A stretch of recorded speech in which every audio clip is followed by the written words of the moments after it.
उत्तर एवं उत्तर पश्चिम जिला विधिक सेवाएं प्राधिकरण दिल्ली के द्वारा पर्यावरण दिवस के उपलक्ष्य में व आजादी के अमृत महोत्सव के अंतर्गत आज 2 जून को वृक्षारोपण कार्यक्रम का आयोजन किया गया। यह कार्यक्रम दिल्ली के पीयू ब्लॉक पीतमपुरा स्थित रामलीला मैदान में आयोजित हुआ। इस अवसर पर दिल्ली के रोहिणी न्यायालय में उत्तर पश्चिम जिला के प्रधान एवं जिला सत्र न्यायाधीश सुरेश कुमार गुप्ता, उत्तर जिला के प्रधान एवं जिला सत्र न्यायाधीश विमल कुमार यादव, डीएलएसए उत्तर पश्चिम के सचिव मनीष जैन, डीएलएसए उत्तर जिले के सचिव Himanshu Sahlot, Tata power Delhi distribution limited के जीएम भरत कुमार बढ़ावत, टीपीडीडीएल के HOD consumer litigation Sunil Kumar, ACP Suresh Kumar, Jain समाज की ओर से सुरेश जैन तपस्वी, समाज सेवक सतीश जैन, वीके जैन, पीएन जैन, गुरु सेवा परिवार के राष्ट्रीय संरक्षक मुकेश जैन, समाज सेविका साधना व अन्य गणमान्य व्यक्ति उपस्थित रहे। कार्यक्रम के दौरान आम, अमरूद, नीम जैसे स्वास्थ्यवर्धक, फलदार एवं सुगंध से वातावरण को शुद्ध करने वाले 500 पौधों का आरोपण किया गया। यह सभी पौधे टाटा पावर दिल्ली के द्वारा उपलब्ध कराए गए। सूत्रों से मिली जानकारी के अनुसार कुल योजना 3000 पौधे यहां लगाने की है। पौधारोपण कार्यक्रम के मौके पर सम्मानित अतिथियों द्वारा पर्यावरण के विषय पर जनता को संबोधित भी किया गया।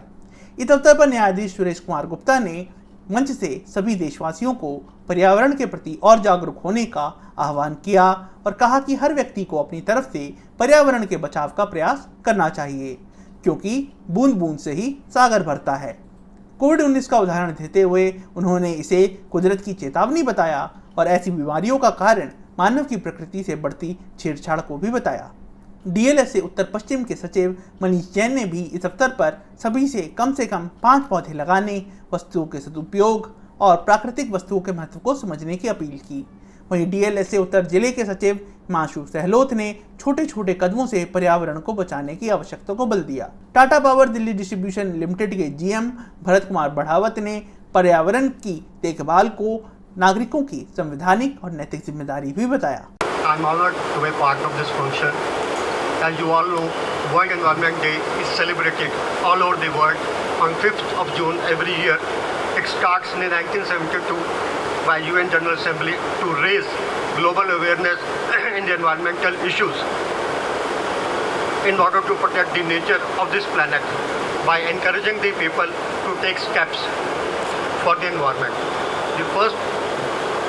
The state of our environment is falling day by day due to pollution and global warming.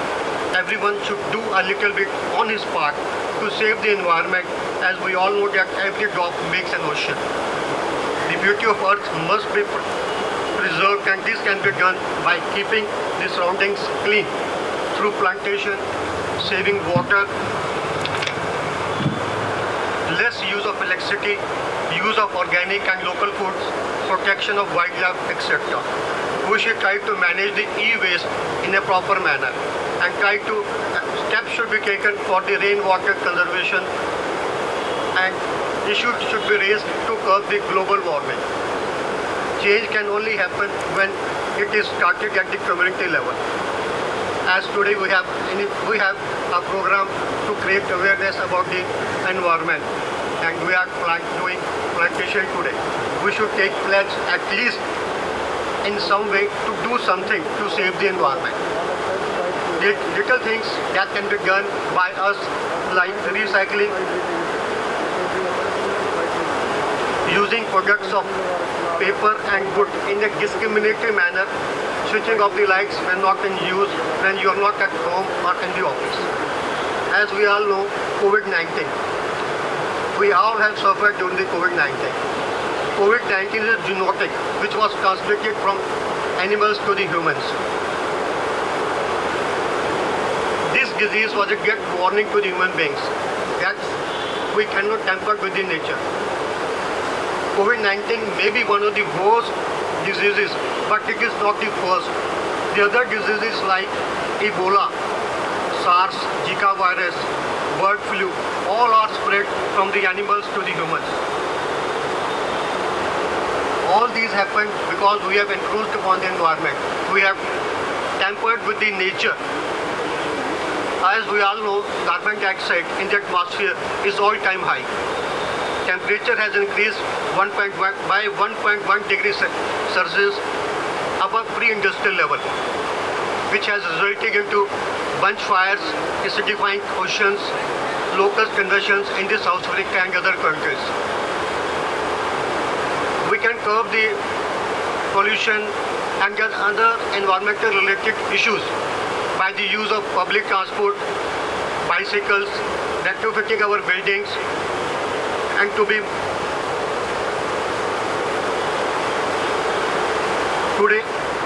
I call upon everyone to work together to protect the Mother Earth. This will make our life more better and healthier. This is the only planet where we reside.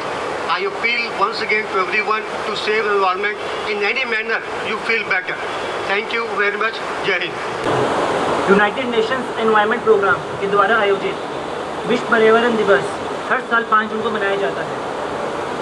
इस दिन लोगों को वातावरण को सुरक्षित रखने की प्रेरणा दी जाती है और उन्हें प्रोत्साहित किया जाता है कि वे आने वाली पीढ़ियों के लिए वातावरण स्वच्छ रखने की और एक कदम बढ़ाएं। 1972 में स्टॉकहोम सम्मेलन में केवल एक पृथ्वी का कंसेप्ट स्वीकार किया गया था। 50 सालों बाद भी ये कंसेप्ट और भी महत्वपूर्ण हो चुका है। आज पृथ्वी में रहने के लिए ट्रिपल एनवायरनमेंट इमरजेंसी का सामना करना पड़ रहा है। वातावरण बहुत तेज़ी से गर्म हो रहा है। लगभग 10 लाख जीवों के विलुप्त होने का खतरा है। प्रदूषण हमारी हवा, ज़मीन और पानी में जहर घोल रहा है। हम अपने समाज को शामिल करके तथा प्रकृति के साथ जुड़कर इन तीनों इमरजेंसी का सामना कर सकते हैं। अब मैं कुछ ऐसी चीज़ें बताने जा रहा हूँ जिसके द्वारा हम वर्ल्ड एनवायरनमेंट डे को एक नई ऊर्जा प्रदान कर सकते हैं। सबसे पहले ये प्रण लीजिए कि हम सब इस साल कम से कम 5 पौधे लगाएंगे। एनवायरनमेंट के प्रति हार्मफुल प्रोडक्ट्स का कम से कम प्रयोग करेंगे, जैसे कि प्लास्टिक का प्रयोग। इन हैंड और यूज आइटम का सदुपयोग करेंगे। कोशिश कीजिए कि हर वस्तु दोबारा उपयोग में लाई जा सके। कुछ चीज़ें हमें प्रकृति से विरासत में मिली है, जैसे कि रोशनी, पानी, हवा, जिसके कारण हम उनका पूर्ण महत्व नहीं समझ पाते। यह कहावत तो सबने सुनी है कि पैसे को पानी की तरह बहाना।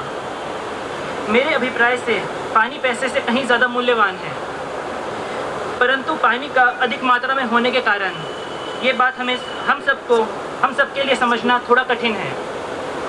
ज़्यादा समय ना लेते हुए मैं अंत में यही आशा करूँगा कि इस साल हम सब अपने जीवन में छोटे छोटे बदलाव लाएंगे और वातावरण को सुरक्षित रखने में अपना सहयोग देंगे। धन्यवाद। फर्स्ट ऑफ ऑल मैं आप सबको थैंक यू बोलना चाहूँगा कि आप सब यहाँ इकट्ठे हुए आज।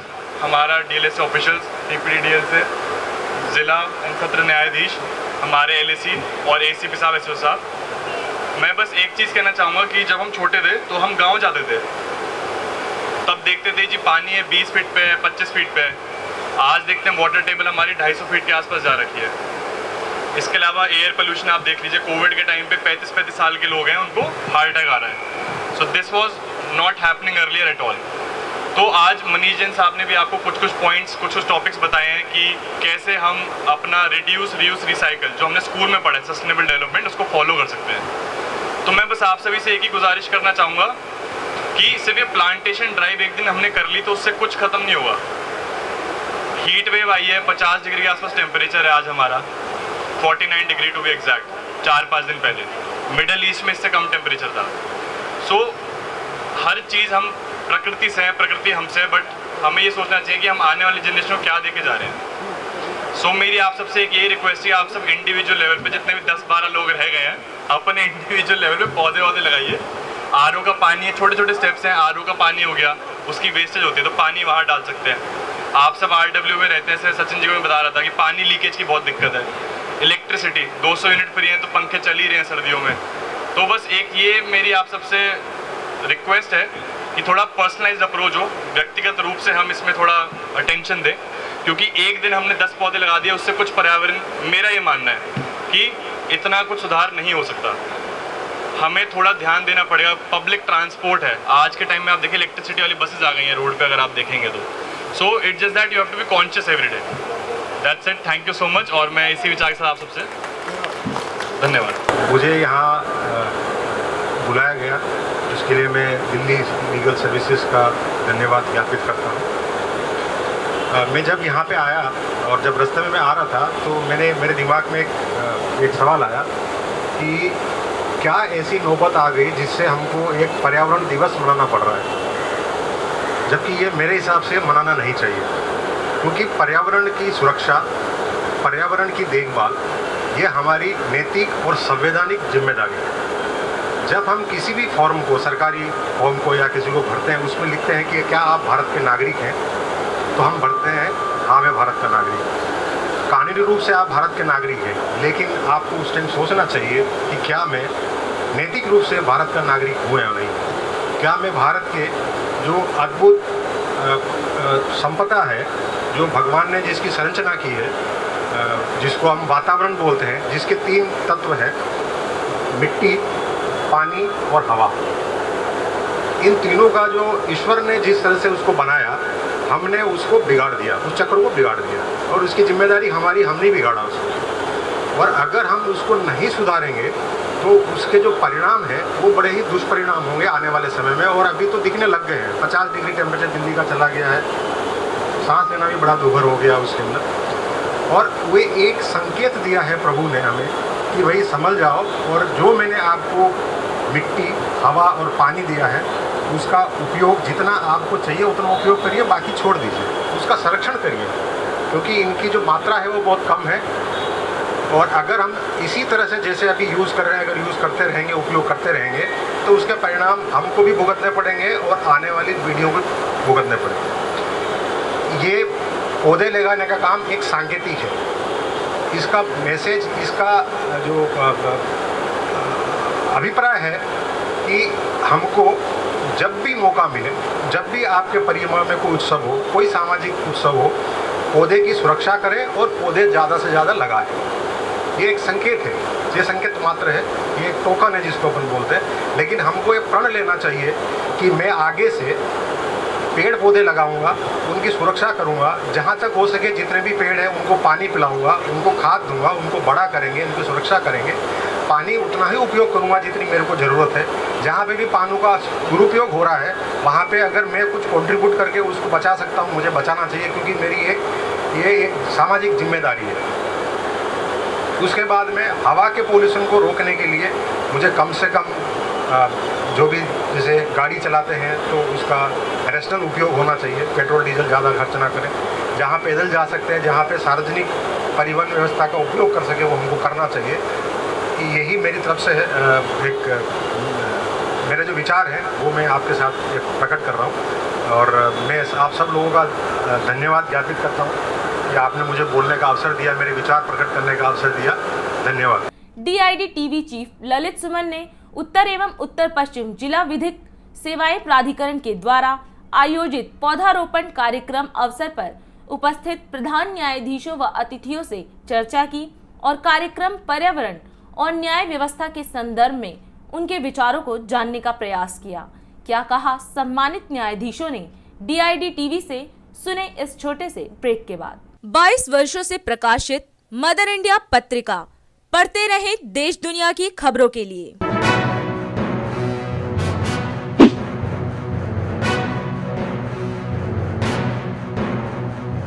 26वें वर्ष में आपके लोकप्रिय समाचार पत्र इंडिया दर्पण का प्रवेश। आप देखते रहे अपने क्षेत्र की खबरें।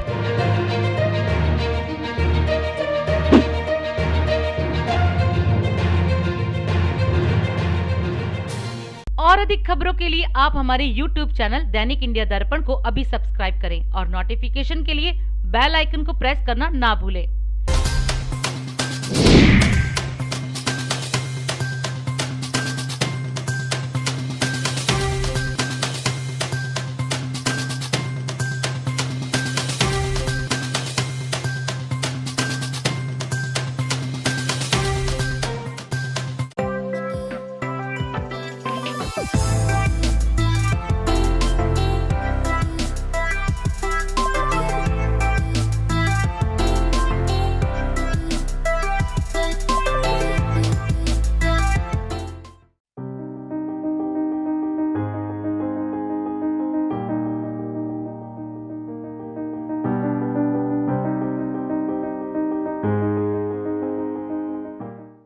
DID टीवी चीफ ललित सुमन ने उत्तर एवं उत्तर पश्चिम जिला विधिक सेवाएं प्राधिकरण के द्वारा आयोजित पौधारोपण कार्यक्रम के अवसर पर उपस्थित प्रधान न्यायाधीशों व अतिथियों से चर्चा की और कार्यक्रम पर्यावरण और न्याय व्यवस्था के संदर्भ में उनके विचारों को जानने का प्रयास किया।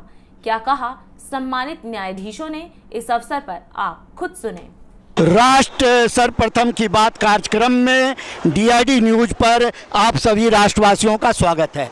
आज हम खड़े हैं पर्यावरण के मुद्दे पर न्याय देने वाले, जो आज आम लोगों के बीच में आकर के बताए हैं जो कि पर्यावरण की रक्षा कैसे की जा सकती है। पर्यावरण खराब होने के कारण आज मानव जाति कहाँ परेशान है, किस प्रकार से उनके सामने में भविष्य एक खतरे की दृष्टि में बढ़ती चली जा रही है। तो माननीय जज साहब जिला एवं सत्र न्यायाधीश हैं, सब न्याय व्यवस्था के जो न्याय करते हैं, जब आप समाज में पीड़ित होते हैं तो ये न्याय करते हैं और आपको न्याय देने के लिए, पर्यावरण की रक्षा के लिए आज आपके बीच में हैं।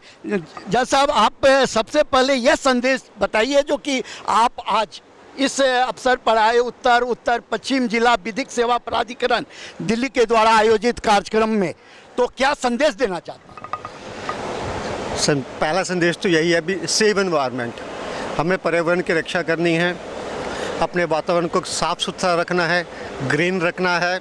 अभी आपने जैसे सुना टेम्परेचर 49 डिग्री सेल्सियस पहुंच गया है। ये कैसे, इसको हम कैसे कम कर सकते हैं? ग्लोबल वार्मिंग बढ़ रही है, इसको हम कैसे कम कर सकते हैं? हम ज़्यादा से ज़्यादा पेड़ लगाएं जो बढ़े, जिससे वातावरण ग्रीन होगा और बरसात आने में बहुत मदद करेंगे, पोल्यूशन लेवल कम होगा। हम साइकिल का इस्तेमाल करें, पेपर और वुड का जो प्रोडक्ट है वो कम से कम यूज़ करें।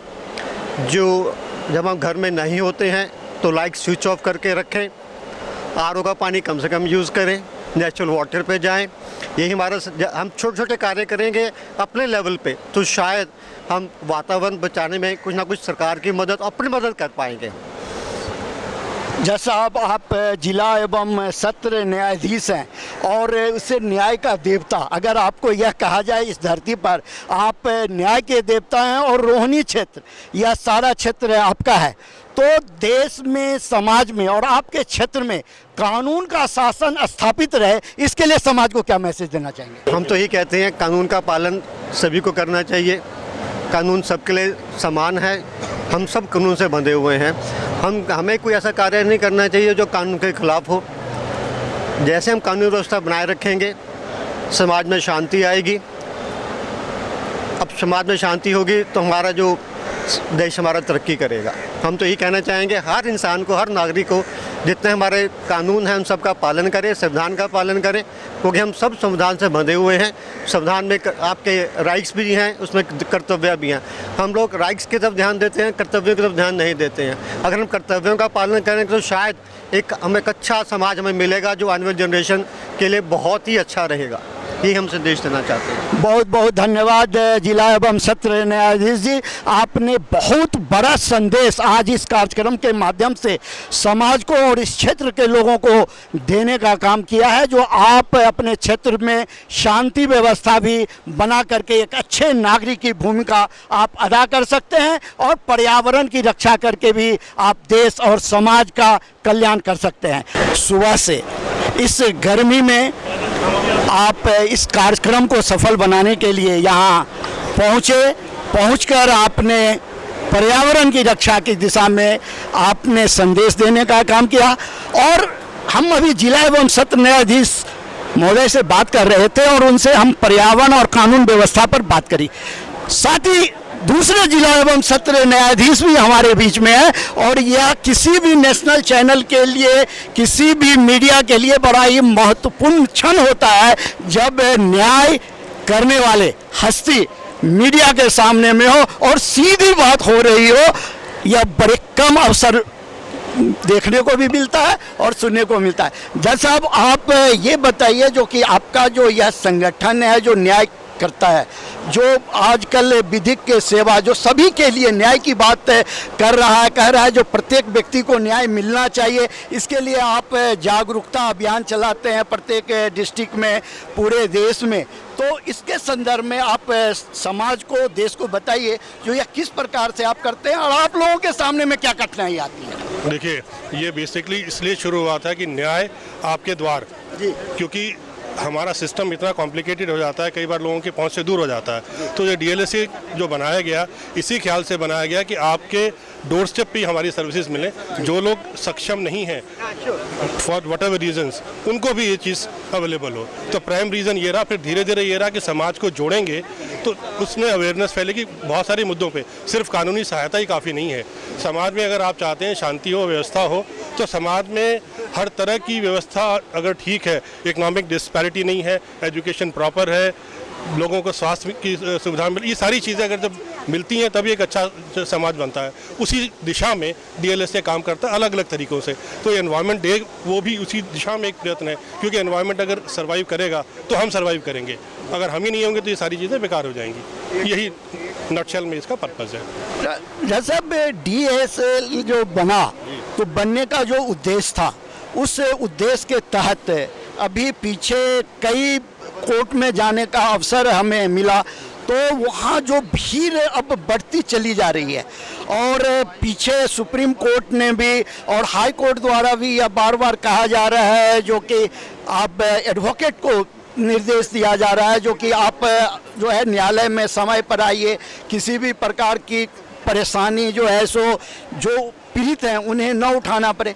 तो क्या यह कानून व्यवस्था को सुधारने के लिए, कानून व्यवस्था के प्रति आम लोगों को जागरूक करने के लिए क्या आपका DSA कुछ कदम उठा रहा है? हाँ बिल्कुल, लीगल अवेयरनेस के बहुत सारे प्रोग्राम हमारे चलते रहते हैं, और उसमें जैसे ये हुआ, ये एनवायरनमेंट को लेके था, लेकिन इसके अलावा भी बहुत सारे ऐसे प्रोग्राम चलते रहते हैं जिससे लोगों को ये बताया जाए कि आपके अधिकार क्या हैं। और हम इसलिए भी इम्फेसाइज करते हैं कि सिर्फ अधिकार ही नहीं, जिम्मेदारियों की भी बात करें, क्योंकि अगर हम सब अपनी जिम्मेदारियाँ अपनी अपनी निभाएंगे तो अधिकारों को असर्ट करने की ज़रूरत नहीं पड़ेगी। आप अपना काम अच्छे से करें, मैं अपना अच्छे से करूँगा, तो किसी को दिक्कत नहीं होगी। उसी ढंग से सबको अपनी जिम्मेदारियाँ भी उठानी है। अवेयरनेस हम देते रहते हैं, हर लेवल पे देते हैं, हर तरह का देते हैं। ये जैसा अब बहुत बड़ी बात कर रहे हैं हम यहाँ, बात में आपसे एक बात और करेंगे, क्योंकि आप न्यायाधीश हैं और हम मीडिया कर्मी हैं, तो कलम के सिपाही हम भी हैं और कलम के माध्यम से न्याय आप भी करते हैं। लेकिन समाज जब कभी किसी भी मुद्दे पर, चाहे वो राष्ट्रीय मुद्दा हो, सामाजिक मुद्दा हो, प्रांतीय मुद्दा हो, तो मीडिया के सामने में सभी बातें आती है और मीडिया उस बात को बखूबी उठाने का काम करता है। लेकिन जब मीडिया के सामने समस्या आती है तो उसे सिर्फ तारीख पर और तारीख मिलता है। क्या उसके लिए कोई फास्ट ट्रैक कोर्ट नहीं बनना चाहिए? ये मेरे जो अधिकार से बाहर की बात है, इस पर मैं कमेंट नहीं कर पाऊंगा। धन्यवाद जज साहब, आपने इतना कहा और आपने सुना, जो कि लोकतंत्र का चौथा स्तंभ, भारत के संविधान में लोकतंत्र का चौथा स्तंभ कहा जाता है मीडिया को, लेकिन मीडिया आज तक कोई स्तंभ नहीं बन पाया है। आपके साथ है, आपके साथ रहेगा, यही है मीडिया की भूमिका। हम आज सुबह से यहाँ पर्यावरण के मुद्दे पर जो आयोजित कार्यक्रम हुआ, उसमें न्यायाधीश से लेकर के आम लोगों तक बात करी। उस बातचीत के क्रम में जो बातें उभर कर सामने आई है, वो आई है पर्यावरण के बिगड़ते स्वरूप के कारण बढ़ते तापमान। हमारे साथ अभी इस प्रीतमपुरा क्षेत्र के निवासी हैं, हम उनसे बात करेंगे। जो पर्यावरण के इस कार्यक्रम में आप आए, आपने क्या महसूस किया? आप अपना परिचय देते हुए बताएं कि आप यहाँ आए तो आपने क्या महसूस किया। मैं विजय कुमार जैन, कार्यकारिणी सदस्य ऐसे जैन सभा पीतमपुरा। भगवान महावीर स्वामी ने 2600 वर्ष पहले ही पर्यावरण के बारे में संदेश दिया, जियो और जीने दो, वो भी पर्यावरण का ही एक हिस्सा है। तो मेरा कहने का मतलब सबसे यही है, यही आग्रह है कि सभी पर्यावरण की तरफ ध्यान दें और अधिक से अधिक वृक्ष और पेड़ लगाएं। धन्यवाद। आपने सुना, जैन समाज ने बहुत पहले यह संदेश देने का काम किया था, जियो और जीने दो। इसके एक बड़ा विस्तृत अर्थ होते हैं, जो कि जियो और जीने दो, अगर आप इसके समीकरण को देखेंगे तो इसका साफ अर्थ होता है, जो आप प्रकृति को अपनाएं, प्रकृति की रक्षा करें, पर्यावरण की सुरक्षा करें, हवा, पानी और धरती। जब आप इन तीनों को सींचने का, संवारने का काम करेंगे तो मानव जाति ही नहीं बल्कि संपूर्ण जगत का कल्याण हो सकता है। इसीलिए महावीर ने यह संदेश देने का काम किया था, जो जियो और जीने दो। आप भी स्वस्थ रहो, प्रसन्न रहो। जब आप इस धरा पर आए हो तो आनंदित होकर करके अपना जीवन यापन करो। और प्रकृति जो है, जो आपको जीवन देने का काम करता है, वो भी सुरक्षित रहे, आप उसे हानि ना पहुंचावे। अब हम बात करेंगे, जैन साहब हैं, पीके जैन साहब, हम उनसे बात करेंगे जो लीगल अथॉरिटी के बड़े ही जानकार हैं। सुप्रीम कोर्ट में इन्होंने काफ़ी अपना जीवन 45 वर्षों तक गुजारा है। हम इनसे कानून व्यवस्था के संदर्भ में भी बात करेंगे। और हम जैन साहब से कहेंगे, जैन साहब आप अपना परिचय देते हुए ज़रा ये बतलाइए कि आप कब से इस क्षेत्र में रह रहे हैं और आप क्या संदेश देना चाह रहे हैं। मैं PN जैन, कार्यकारिणी सदस्य, 1986 से पीतमपुरा में रह रहा हूँ। और आज जो फंक्शन हमारे यहाँ हुआ पर्यावरण के बारे में, उससे मैं बहुत ही प्रभावित हुआ और मुझे बहुत अच्छा लगा। और मेरा अपना ये वो विचार है कि जैसे अभी बताया गया, एक भाई ने, हमारे भगवान महावीर ने संदेश दिया था जियो और जीने दो का, ये सभी पर लागू होता है। क्योंकि हमारा जैन समाज, कहावत है, वो जब चलता है सड़क पे, वो चींटी को भी समझता है इसमें भी जीव है, पौधों में भी जीव है, हर एक चीज़ में जीव है। तो इसीलिए हमें अपना मतलब जो है ना, जैन समाज की तरफ से इतना मतलब जो है पब्लिक के कल्याण के लिए सेवा में लगे रहना चाहिए। और ये आज का जो पौधारोपण जो हुआ है, ये आगे भी चलते रहना चाहिए। धन्यवाद। जैन साहब थे, उन्होंने बताया कि पर्यावरण और भगवान महावीर ने जो संदेश दिया था उसका किस तरीके से पालन किया जाना चाहिए। हम जैन साहब से बात करेंगे, चूँकि ये लीगल अथॉरिटी से जुड़े रहे हैं और आज दो न्यायाधीश, जिला एवं सत्र न्यायाधीश इस कार्यक्रम में पधारे थे। तो जैन साहब, आप अपने लीगल जीवन के संदर्भ में ज़रा बताएं कि आपने कब शुरू किया और आप सुप्रीम कोर्ट ऑफ इंडिया में आप अपने जीवन के 45 साल गुजारे हैं, तो पहले और अभी में आप क्या अंतर महसूस कर रहे हैं। मैंने सुप्रीम कोर्ट 1964 में ज्वाइन किया था और 2005 में मैं रिटायर हुआ। लेकिन हमारे जो सुप्रीम कोर्ट में मैंने जो देखा है कि सबसे मतलब जो है ना, ईमानदारी जो है उसका मतलब जो है रिवार्ड मिलता है। जो आदमी मेहनत करता है, ईमानदार है, उसका फल अवश्य मिलता है। और मैं दूसरों को भी यही संदेश देता हूँ कि भाई यही मतलब जो है ना, आप चाहे सर्विस में हैं, बिजनेस में हैं, ईमानदारी सबसे बड़ी ऊंची चीज़ है और इसको मतलब कभी भी नहीं छोड़ना चाहिए। यही आपका शस्त्र है। क्योंकि ईमानदारी जब आपके अंदर है तो सभी हर फील्ड में आपकी इज्जत होगी और सभी आपसे प्यार करेंगे। धन्यवाद जैन साहब, आपने बताया जो कि किस प्रकार से ईमानदारी का महत्व है जीवन में और प्रत्येक व्यक्ति को ईमानदारी से अपने कर्तव्य का पालन करना चाहिए। धन्यवाद। हमारे साथ प्रधान हैं जैन साहब। हम जैन साहब से कहेंगे कि आप काफ़ी सक्रिय रहे हैं और समाज और क्षेत्र को आगे बढ़ाने के लिए और ख़ास कर करके जैन समाज को समाज में एक महत्वपूर्ण स्थान दिलाने के लिए लगातार आप यहाँ कार्यक्रम का आयोजन करते रहते हैं। तो जैन साहब, आप अपना परिचय देते हुए DID को बतलाइए, जो कि आज का जो यह कार्यक्रम था पर्यावरण दिवस के अवसर पर, जिसमें रोहिणी से दो जिला एवं सत्र न्यायाधीश पधारे थे और न्याय व्यवस्था के काफ़ी सारे अधिकारी भी, लीगल सेल के अधिकारी भी थे और सब को आपने एक सूत्र में बांधकर यहाँ एक कार्यक्रम का पर्यावरण दिवस के अवसर पर किया। तो आप अपना परिचय देते हुए पूरा यह बताइए कि पर्यावरण की रक्षा के लिए क्या कदम उठाया जाना चाहिए। मैं प्रीतमपुरा जैन समाज, उत्तरी प्रीतमपुरा जैन स्थानीय का प्रधान होने के नाते हमें पता लगा कि मैं आज पौधारोपण का प्रोग्राम होने वाला है, तो हमने भी सिफारिश की थी पहले भी अगवेगा पार्क में काफ़ी पौधे लगाए जाएं और आम जामुन पपीता सब फ्रूट की लगाए जाएं ताकि गरीब बच्चों को भी मिल सकें। हमने ये जब पूरा उनसे प्रार्थना करी, पूरा उन्होंने यहाँ सरनाम लिया, पूरा यहाँ पर उन्होंने सहयोग करके पूरे पौधारोपण का 300 के लगभग लगवाए हैं। हमारा ये फर्ज है इनको जीवित रखें, इनको खाद पानी दें और आगे भी पौधे हम दिन रात लगाते रहें, बढ़ाते रहें। समाज की भी सेवा होती रहे, पौधों की पर्यावरण की भी सेवा होती रहे। पर्यावरण अगर ये जिंदा रहेगा तो समाज भी जिंदा, हम भी जिंदा, हवा पानी का अच्छा योग बनेगा।